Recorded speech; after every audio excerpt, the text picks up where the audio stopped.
Hello friends, good morning. നമ്മുടെ YouTube ചാനലിലേക്ക് എല്ലാവർക്കും സ്വാഗതം. അപ്പോൾ ഞാനിന്ന് വന്നിട്ടുള്ളത് നമ്മുടെ കണ്ണൂർക്കാരുടെ ഒരു വറുത്തരച്ച സാമ്പാറിൻ്റെ ഒരു റെസിപ്പി ആയിട്ടാണ്. അപ്പോൾ അതിന് വേണ്ട സാധനങ്ങൾ, വെജിറ്റബിളെല്ലാം കട്ട് ചെയ്ത് വെച്ചിട്ടുണ്ട്. പിന്നെ ഇത് പരിപ്പ് വെള്ളത്തിൽ കുതിർത്ത് വെച്ചതാണ്. ഇത് പുളി, അതുപോലെ ഇത് തേങ്ങ, വറുക്കാൻ ആവശ്യമുള്ള തേങ്ങ, അതിൻ്റെ കൂടെ കുറച്ച് വെളുത്തുള്ളി, കുറച്ച് ചെറിയ ഉള്ളി, കറിവേപ്പില, ഉണക്കമുളക്, പിന്നെ കായം. ഈ കായം വെജിറ്റബിളും പരിപ്പും വേവിക്കുമ്പോൾ നമ്മൾ കുക്കറിലേക്ക് ഇടുക ചെയ്യുന്നത്. അതുപോലെ ഇത് കുറച്ച് മല്ലി, കുറച്ച് ഉലുവ, കുറച്ച് കുരുമുളക്. ഇതാദ്യം ഒന്ന് വറുത്തിട്ട് പിന്നെയാണ് ഇത് തേങ്ങ നമ്മൾ അതിലേക്ക് ഇടുന്നത്. അപ്പോൾ ഞാൻ ഈ വെജിറ്റബിളെല്ലാം വേവിച്ച് ഈ തേങ്ങയൊന്ന് വറുത്തിട്ട് വരാം. ഇപ്പോൾ ഞാൻ തേങ്ങ വറുക്കുന്ന, അപ്പോൾ അതിന് മുന്നേ ഞാൻ നേരത്തെ കാണിച്ച കുരുമുളകും ഉലുവയും മല്ലിയും ഒന്ന് ചൂടാവുന്നത് വരെ ഒന്ന് ഇളക്കി കൊടുത്ത് അതിനുശേഷം നമ്മുടെ തേങ്ങ അതിലേക്കിടുക.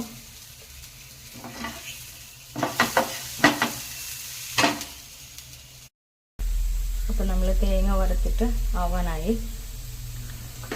അതിൻ്റെ അകത്ത് കുറച്ച് മുളക് പൊടി,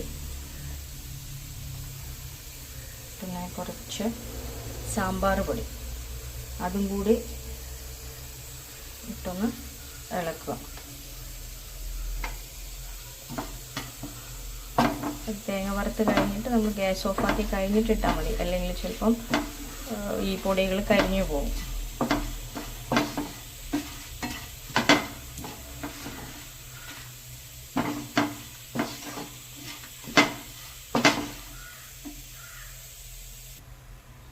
പിന്നെ ഇത് വെണ്ടക്ക നമ്മൾ കുക്കറിനകത്ത് ഇടൂലല്ലോ, അത് അടിഞ്ഞു പോകുമല്ലോ. അപ്പോൾ അത് വരെ തന്നെ കുറച്ച് സമയം ഒന്ന് വേവിച്ചിട്ടാണ് നമ്മൾ കറിയിലേക്ക് ഇടുന്നത്. അപ്പോൾ കുക്കറിൽ വേവിച്ച പച്ചക്കറിയെല്ലാം നമ്മൾ ചട്ടിയിൽ ഒഴിച്ചിട്ടുണ്ട്. അതുപോലെ വറുത്ത തേങ്ങയും അരച്ചിട്ടുണ്ട്. അപ്പോൾ നമുക്കിനി ഇതിലേക്ക് ഒഴിക്കാം.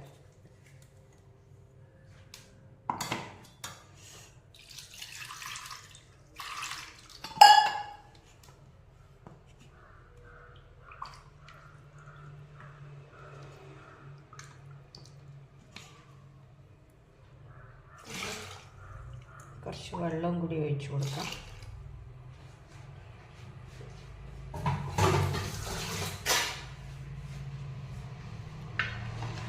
ചട്ടിയിൽ തിളപ്പിക്കുമ്പം കുറച്ചും കൂടി ടേസ്റ്റ് ഉണ്ടാവും.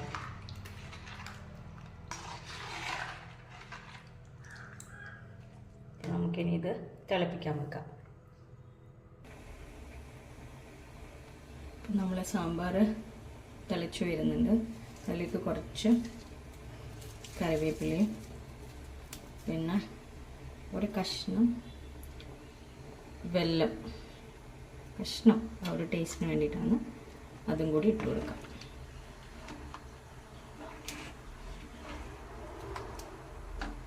അപ്പോൾ നന്നായി തിളക്കട്ടെ. ഇപ്പോൾ നമ്മുടെ സാമ്പാർ നന്നായി തിളക്കുന്നുണ്ട്. നമുക്ക് ഗ്യാസ് ഓഫ് ചെയ്യാം.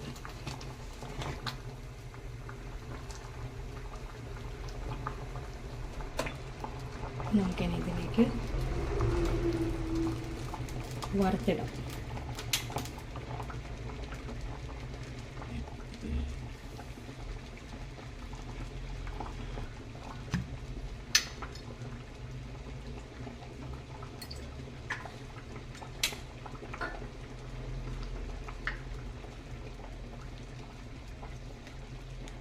എണ്ണയൊന്ന് ചൂടാവട്ടെ.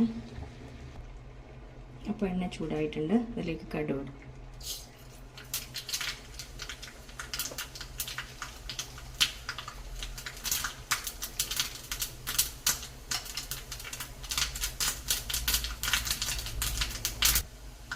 ഇപ്പോൾ കടുക് നന്നായി പൊട്ടിയിട്ടുണ്ട്. അതിലേക്ക് കുറച്ച് ഉണക്കമുളകും കറിവേപ്പിലയും.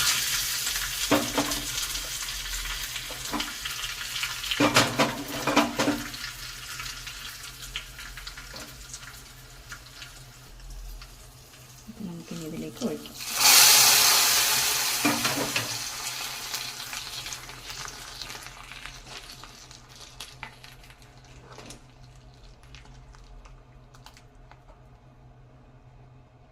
അപ്പോൾ നമ്മുടെ കണ്ണൂർ സ്റ്റൈൽ വറുത്തരച്ച സാമ്പാർ കറി റെഡി ആയിട്ടുണ്ട്. എല്ലാവരും ഒന്ന് ട്രൈ ചെയ്ത് നോക്കണേ. അതുപോലെ എൻ്റെ ചാനൽ കാണുന്നവർ ലൈക്ക് ചെയ്യുക, സബ്സ്ക്രൈബ് ചെയ്യുക. Okay, by.